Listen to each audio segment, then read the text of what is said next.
Peshawar high court کے حکم پر پاکستان تحریک انصاف کے ورکروں کی جانب سے پچھلے 4 دن سے بند موٹر وے جی ٹی روڈ سمیت دیگر اہم شاہراہیں کھول دی گئی ہیں۔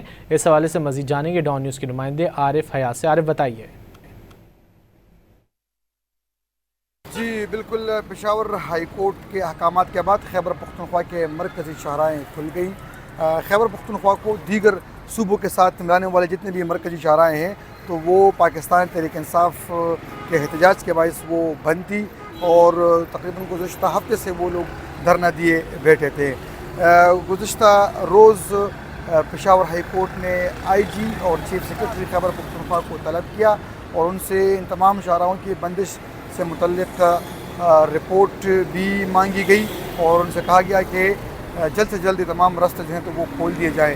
تو گزشتہ رات اقدامات اٹھائے گئے ہیں اور تمام جتنے بھی مرکزی شاہراہ ہیں خیبر پختونخوا کے وہ تمام کے تمام کھول دیے گئے ہیں۔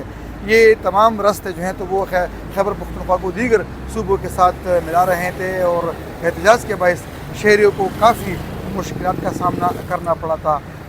یہ مختلف مقامات تھے جن میں موٹر وے پر سوابی موٹر وے جو انٹرچینج ہے وہاں پر احتجاج جاری تھا۔ اس کے علاوہ ہزارہ موٹر وے پر حویلیہ کے قریب احتجاج جاری تھا، اور لیائی خان میں بھی سڑکیں ٹریفک کے لیے بند کر دی گئی تھی۔ اس طرح کوہاٹ میں جو خوشحال گڑھ پنڈی روڈ ہے اس پر احتجاج جاری تھا۔ لکھیمبر ودھ میں درابند روڈ پر احتجاج تھا، اور اب یہ تمام جو راستے ہیں تو یہ کھول دیے گئے ہیں۔ عام جو پاکستان تحریک انصاف کے ورکرز ہیں ان کا یہ کہنا ہے کہ ان کا پرامن جو احتجاج ہے وہ جاری رہے گا، لیکن سڑکیں وہ بند نہیں کریں گے۔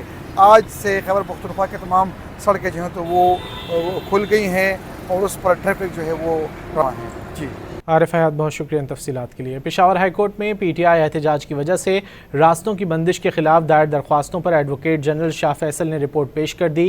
کہا گیا کہ آئی جی پولیس خیبر پختونخوا کی ہدایات کے بعد تمام راستے کھول دیے گئے ہیں۔ جسٹس اعجاز انور نے ریمارکس دیے کہ پاکستان میں ٹریفک کا سب سے برا حال خیبر پختونخوا میں ہے۔ مزید جانیں گے ڈان نیوز کے نمائندے عبدالحکیم محمد سے۔ عبدالحکیم بتائیے۔